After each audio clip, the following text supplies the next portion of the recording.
Hello दोस्तों, मैं कमल आपका स्वागत करता हूँ एक पिता और पुत्र की कहानी में। दोस्तों, जो पिता जो होते हैं वह अपनी इच्छाओं को मारकर बच्चों के सपने पूरे करने के लिए दिन रात मेहनत करता है और उनको खुश देखकर ही खुश हो जाता है। पिता की सारी खुशियाँ परिवार से शुरू होकर परिवार पर ही खत्म हो जाती हैं। तो आइए पिता के छिपे प्यार को उजागर करती हुई एक नई कहानी आज हम पढ़ते हैं। एक छोटे से घर में एक सामान्य वर्ग का परिवार रहता था, जिसमें माता पिता तथा उनके दो बच्चे रहते थे। उन बच्चों का नाम क्रमशः रेखा तथा रोहित था। रेखा रोहित दोनों ही कॉलेज में हमेशा प्रथम आते थे और उनकी माँ घर में सिलाई का काम करती थीं। वह उनके पिता की एक किराए की दुकान थी तथा दोनों ही बड़ी मेहनत के साथ अपनी गृहस्थी सामान्य तरीके से चला रहे थे। रेखा अक्सर पढ़ाई के साथ साथ अपनी माँ की सिलाई के काम में मदद करती थी। रोहित अपनी पढ़ाई खत्म करने के बाद अपने दोस्तों के साथ घूमता रहता था। जब कभी रोहित के पिता उसे दुकान पर काम करने के लिए बुलाते तो वह बहाना बनाकर दोस्तों के साथ चला जाता। रोहित के इसी रवैये से उसके पिता परेशान थे। इसी कारण वे रोहित को डांटते तथा जली कटी सुनाते। रोहित को लगता कि उसके पिता उसकी बहन को प्यार करते हैं, उससे नहीं। रोहित के सभी दोस्तों के पास बाइक है, इसलिए वह अपने पिता से बाइक लेने की जिद करता है। रोहित के पिता उसे बाइक दिलाने के लिए मना कर देते हैं।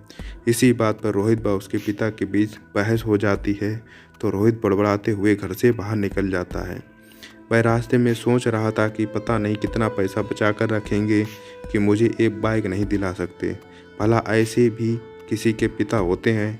वह यही बड़बड़ाते हुए रेलवे स्टेशन की तरफ बढ़ रहा था कि अचानक उसके पैर में कुछ चुभने जैसा प्रतीत हुआ। तो उसने देखा कि वह जल्दी के कारण पिता के जूते पहनकर निकला है। उसके पापा के जूते में एक कील उभरी थी जो उसके पैर में चुभ रही थी। वह कील उसके पैर में घाव कर रही थी, लेकिन उस समय वह गुस्से में था। वह बड़बड़ाते हुए आगे बढ़ गया। जैसे ही वह रेलवे स्टेशन पहुंचा तो उसने अपनी जेब में हाथ डाला तो उसे याद आया कि वह अपना पर्स तो घर पर ही भूल गया है। अब वह बिना पैसों के कैसे जाएगा। कुछ देर स्टेशन पर बैठने के बाद उसके दिमाग में एक ख्याल आया कि वह चुपके से घर जाएगा और पैसे लेकर यहाँ से चला जाएगा।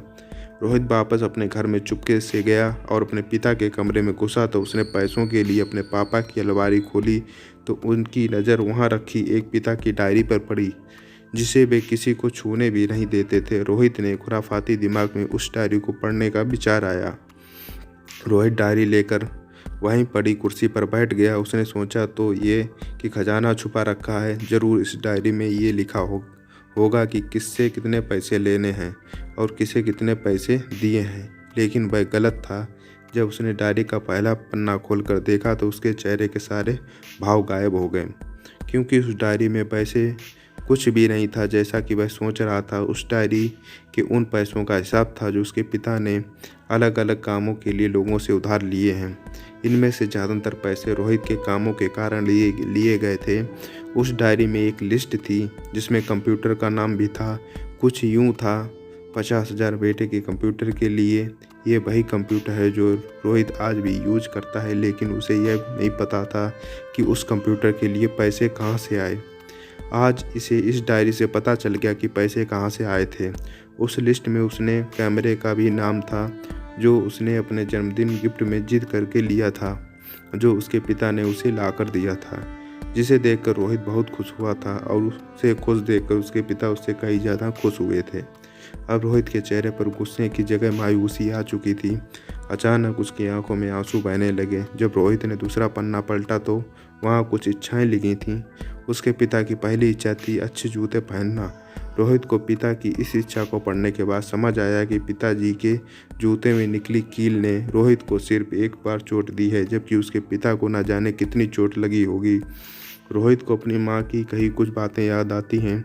जब भी उसकी माँ पिताजी को नए जूते लेने को कहती थी तो रोहित के पिता अक्सर यह कहकर टाल दिया करते थे कि उनके जूते तो अभी और चलेंगे। तभी रोहित ने डायरी का अगला पन्ना पलटा तो देखा कि वहाँ पर कल की तारीख लिखी थी।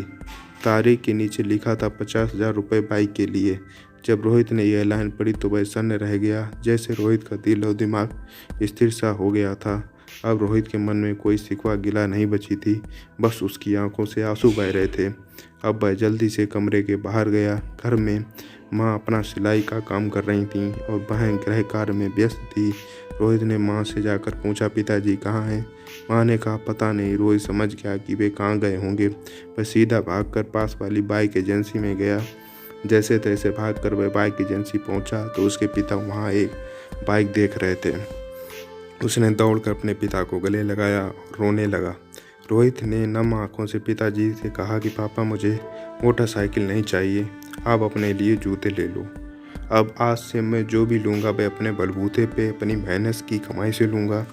पिता अपने सपनों को मार कर बच्चों के सपने को पूरा करने के लिए सारी उम्र मेहनत करता है। पिता भी बच्चों को उतना प्यार करते हैं जितना कि माँ करती है। संसार के हर व्यक्ति को अपने माता पिता की इज्जत करनी चाहिए। अगर आपके पास माता पिता हैं तो आप खुशनसीब हैं। इस दुनिया में सिर्फ माता पिता ही हैं जो बिना किसी कारण आपको खुश देखना चाहते हैं, आपकी तरक्की देखना चाहते हैं। ऐसे बहुत से लोग हैं जिन्हें माँ बाप का प्यार भी नसीब नहीं होता।